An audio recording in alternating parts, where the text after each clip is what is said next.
जय शिव शंकर। राधे राधे दोस्तों। भक्त के वश में है भगवान, ये सही ही कहा है।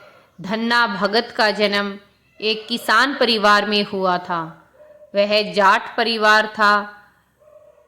उनके पिता मुख्य रूप से खेती बाड़ी और गायों का पालन करते थे। धन्ना भी अपने पिता की मदद के रूप में गायों को चराने जाता था। अभी धन्ना की उम्र बहुत छोटी थी कि एक समय उनके कुलगुरु उनके यहाँ रुकने के लिए आए। वो काशी से होकर आए थे और वो सालिग्राम भगवान के बहुत बड़े भक्त थे। वो सालिग्राम के रूप में भगवान की पूजा करते थे, उन्हें भोग लगाते थे, पुष्प अर्पित करते थे, नहलाते थे, जल चढ़ाते थे और भगवान को भोग लगाने के बाद ही वो खुद कुछ खाते थे। यह उनका नित्य का नियम था। और जब वो यहाँ पर रुके हुए थे तो वो नित्य प्रतिदिन ऐसा ही करते थे। धन्ना भगत उनको ऐसा करते हुए देखता था और भगवान की ऐसी सेवा को देखकर धन्ना बहुत खुश हो जाता था। कुछ समय रुकने के बाद उनके कुलगुरु ने वापस काशी लौटने के लिए कहा। तब धन्ना ने जिद की कि मुझे उनका सालिग्राम भगवान चाहिए, मैं भी उनकी सेवा करूँगा। तब कुलगुरु एक छोटे से बच्चे को अपना सालिग्राम भगवान कैसे दे सकते थे। तो धन्ना के माता पिता ने, उनके कुलगुरु ने और बाकी सब ने भी धन्ना को बहुत समझाया, लेकिन धन्ना ने एक हठ पकड़ ली थी कि उनको बस सालिग्राम भगवान चाहिए और सालिग्राम भगवान चाहिए। फिर किसी ने कहा कि ये तो छोटा बच्चा है, इसे क्या पता चलेगा, कोई छोटा बड़ा पत्थर जो काले रंग का हो लाकर इसको दे दो, इसका मन बहल जाएगा और ये अपनी हठ भी छोड़ देगा। अगले दिन सुबह जब गुरुदेव नहाने के लिए नदी पर गए तो वहाँ पर उन्होंने एक बड़ा सा पत्थर जो काले रंग का था उठाकर अपने साथ घर ले आए और अपनी नित्य पूजा से को समाप्त करके भोजन वगैरह करने के बाद जब लौटने लगे तो धन्ना ने वही जिद की कि उनको उनके सालिग्राम भगवान चाहिए। तब कुलगुरु ने कहा, ठीक है, मेरे पास 2 सालिग्राम भगवान है, एक छोटे सालिग्राम है, एक बड़े सालिग्राम है, तुम्हें कौन सा चाहिए। धन्ना ने झट से कहा, मुझे तो बड़े सालिग्राम चाहिए। गुरु जी भी यही चाहते थे।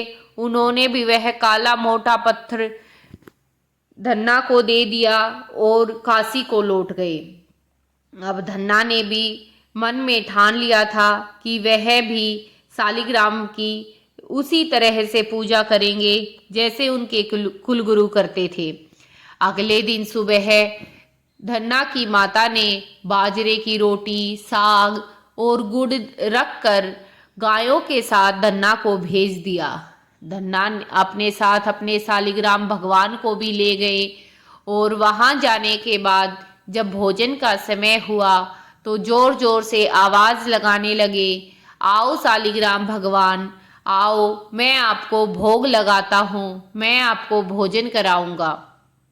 उसके बाद ही मैं एक निवाला अपने मुंह में रखूंगा और जब तक आप प्रत्यक्ष होकर मेरा भोग स्वीकार नहीं करते तब तक मैं एक रोटी का टुकड़ा भी अपने अंदर न जाने दूंगा। ऐसे ही सुबह से शाम हो गई लेकिन सालिग्राम भगवान नहीं आए।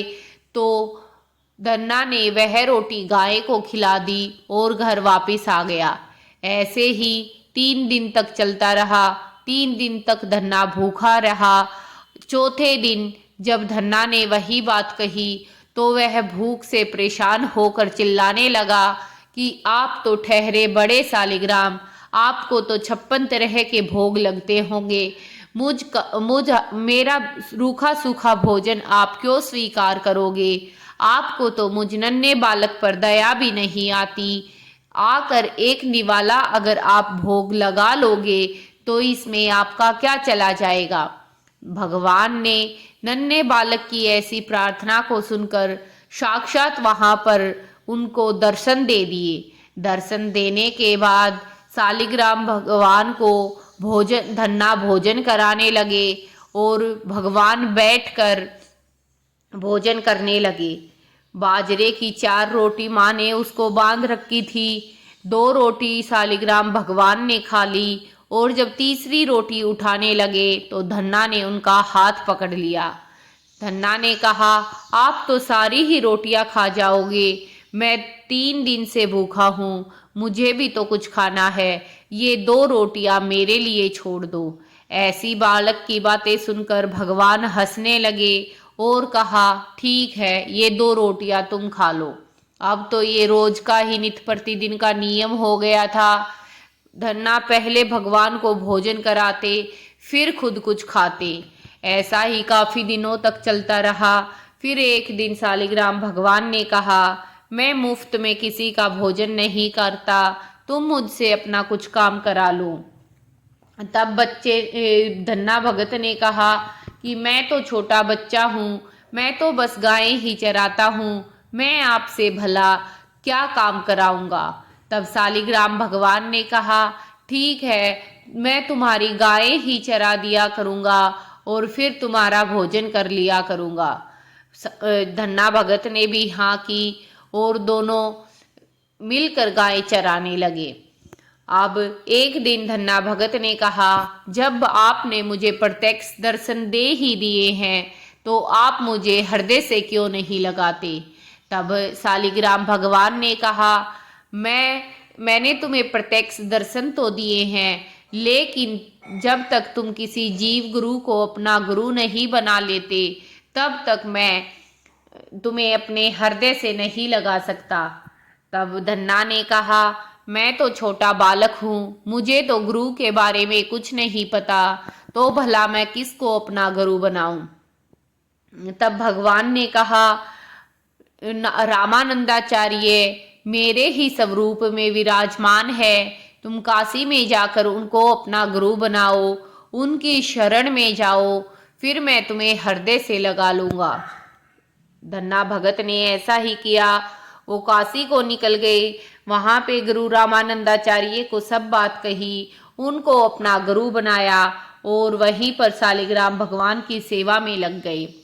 एक दिन गुरुदेव ने कहा कि तुम अपने घर को लौट जाओ। तब धन्ना भगत ने कहा, नहीं गुरुदेव, अब मैं घर जाकर क्या करूँगा, मुझे तो यहीं रहना है।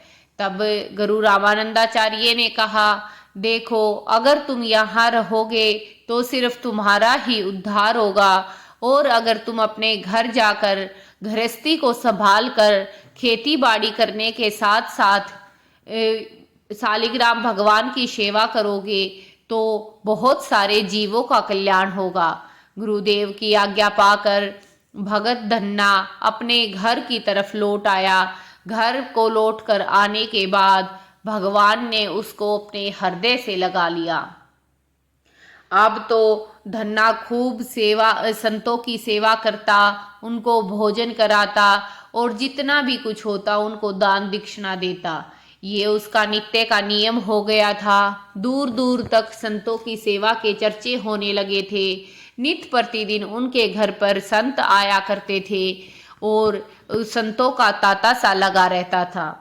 एक दिन धन्ना के पिता ने कहा, देखो धन्ना, हम ठहरे जाट खेती बाड़ी करने वाले गृहस्थ आदमी तो रोज रोज संतों की सेवा करना और इन निठल्लों को खाना खिलाना हमारे बस की बात नहीं। तुम तो कुछ कमाते हो नहीं और हम जो कमाते हैं उन सबको इन संतों को भोजन कराने में और इनकी सेवा करने में लगा देते हो। ऊपर से जब ये लोग हमारे घर आते हैं तो हम इनकी सेवा करें या अपना खेती बाड़ी का काम करें, हमें कुछ समझ नहीं आता। जब खुद से कमाओगे तो संतों की सेवा करना। अब मैं एक भी संत हमारे घर में नहीं आना चाहिए। आज के बाद अगर कोई भी संत हमारे घर आया तो मुझसे बुरा कोई न होगा। पिताजी की यह बात सुनकर धन्ना बहुत दंग रह गया उसको बुरा तो लगा, लेकिन वह कुछ न कह सका। फिर पिताजी ने कहा कि जाओ, बोरे में गेहूं रखे हैं, गेहूं का बीज है, उसको जाकर खेतों में बो दो और अपने घर का काम संभालो।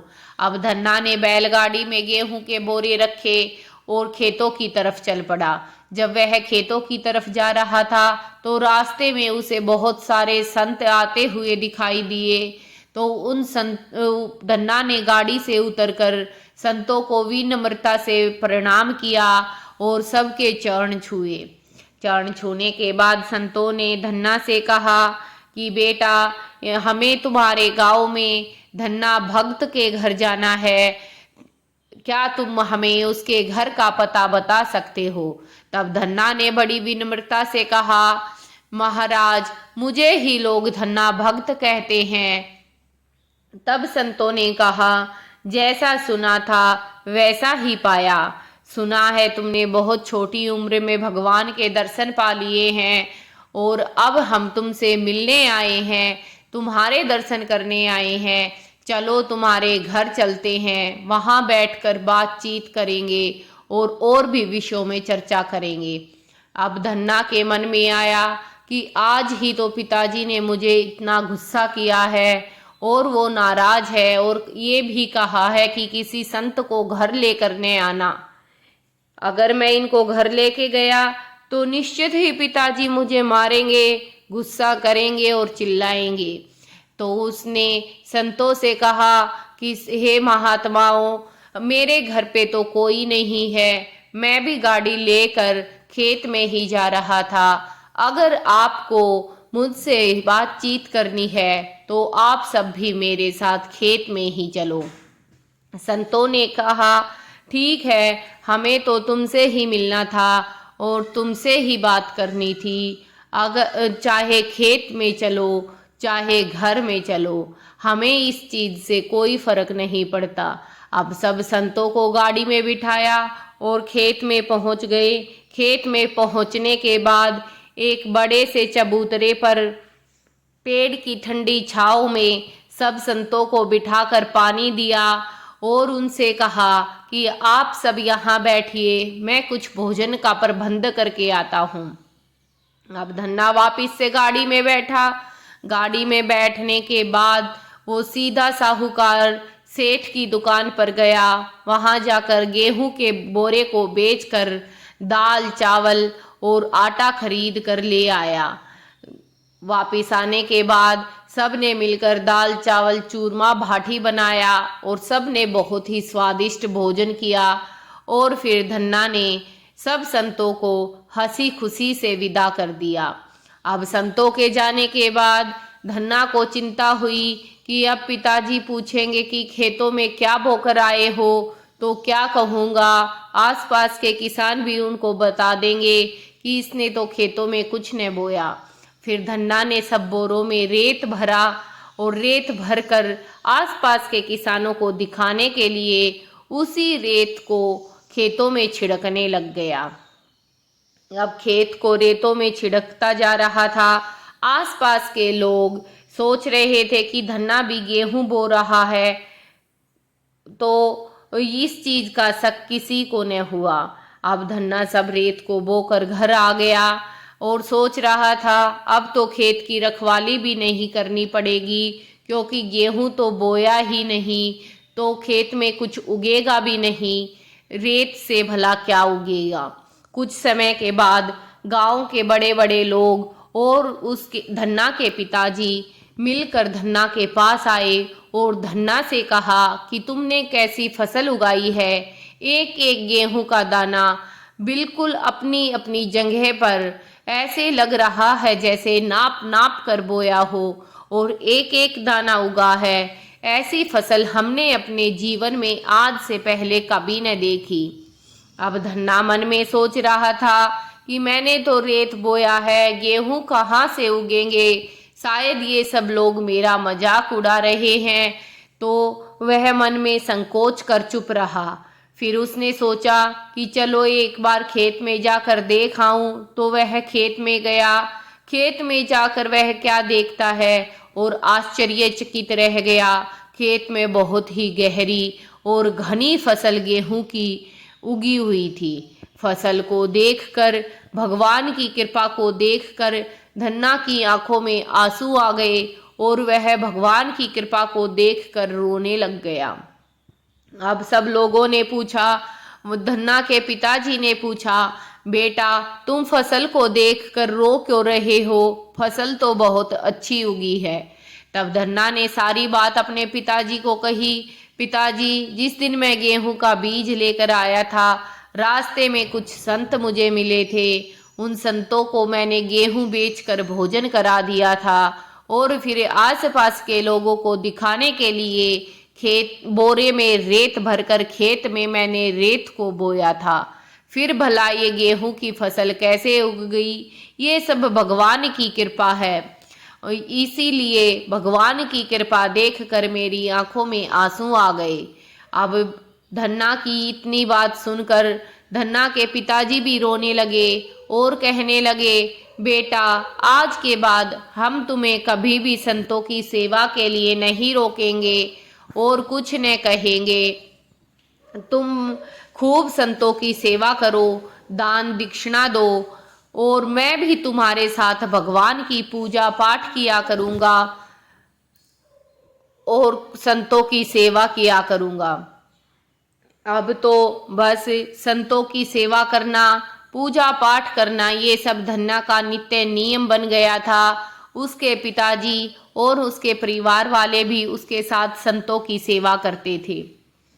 अब गेहूं की फसल पककर तैयार हो गई थी और उस जमीन के आकार से 50 गुना ज्यादा अनाज गेहूं उससे निकला था। इतना गेहूं उससे निकला था कि बोरे भर भर कर रखने की जगह भी उनके घर में न बची थी। अब तो सब जगह है लोग धन्ना को संत मानने लगे थे, चमत्कारी मानने लगे थे। सब जगह है धन्ना भगत की चर्चा होने लगी थी। लोग यहाँ से वहाँ हर जगह धन्ना भगत की बात करते, संतों का आना जाना लगा रहता और लोग जिसके खेत में पर्याप्त फसल नहीं उगती थी, धन्ना के खेत की मिट्टी उठाकर लेकर जाते और अपने खेत में डालते। उससे उसके खेत में भी बहुत ही अच्छी फसल उग जाती। धन्ना के खेतों में हमेशा 10-10 गुना ज्यादा फसल उगती रही और धन्ना उससे संतों की सेवा करता रहा। अब तो ये चीजें चलती रही। फिर भगवान ने एक दिन धन्ना की परीक्षा लेने की सोची और धन्ना के गांव में और आसपास के गांव में अकाल पड़ गया। किसी के भी खेतों में गेहूं का या किसी भी अनाज का कोई दाना न उगा। अब सब लोग भूख से हाहाकार कर रहे थे। धन्ना ने भी अपने दोनों हाथ खोलकर खूब दान और दक्षिणा करना शुरू कर दिया।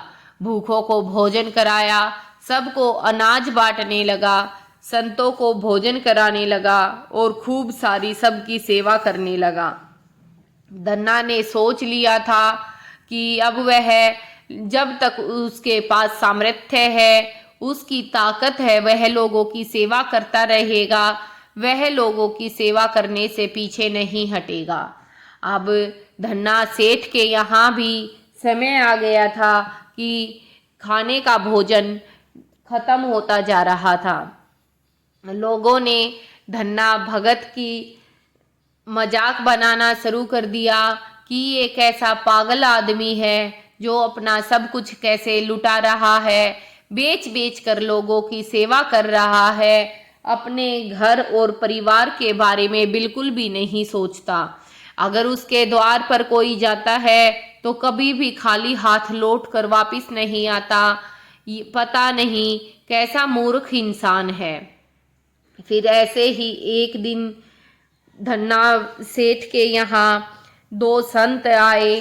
उन संतों ने धन्ना को कुछ लौकी के बीज दिए और कहा कि तुम इन बीजों को खेत में उगा दो और उनसे कमंडल बनाकर लोगों में बांटना। अब धन्ना ने जैसे संतों ने कहा था वैसे ही किया। तो जब वह लौकी के बीज बो रहा था तो सब लोग हंस रहे थे कि कैसा मूर्ख इंसान है, इतने अकाल में खेती करने की सोच रहा है, भला यह खेती कैसे उगेगी, और उग भी गई तो इस खेती को कौन खाएगा, यह तो बहुत ही कड़वा होता है, इसको तो पशु भी नहीं खाते, बस कमंडल बनाने के काम आता है। लेकिन धन्ना ने लोगों की बातों की तरफ ध्यान नहीं दिया, जैसे संतों ने कहा था वैसा ही किया, और कुछ ही समय में उसकी कुमंडल की फसल बनकर तैयार हो गई। तो उस पे बड़े बड़े कुमंडल लगे। धन्ना भगत अपने खेत में गया और वहां से एक बड़े से लौकी को ले आया और सोचा लोगों को कमंडल बनाकर बांट दूंगा।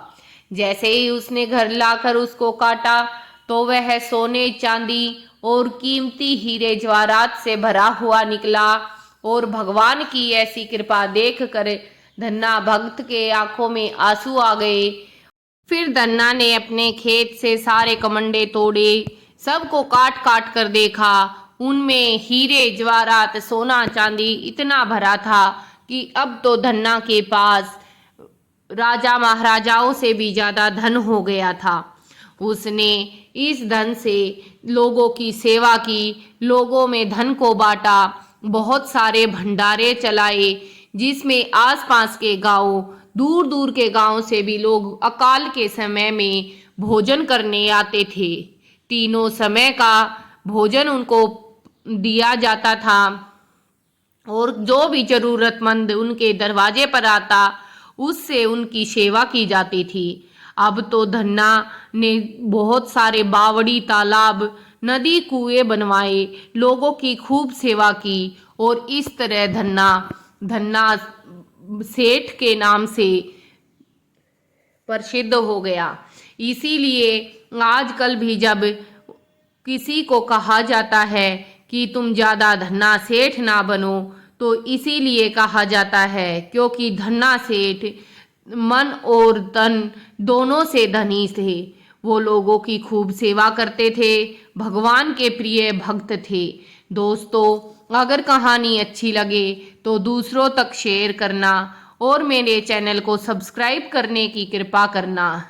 अगर वीडियो जरा भी अच्छी लगे तो एक लाइक और कमेंट सेक्शन में जय भोलेनाथ, जय शालिग्राम और कृष्ण भगवान की जय अवश्य लिखें। आप भी अपने जीवन में इन सब चीज़ों को अपनाओ, जिससे कि हम भी कुछ प्रसिद्धि अपने जीवन में पा सके, लोगों की सेवा कर सके। बोलो हर हर महादेव, जय शालिग्राम भगवान की जय।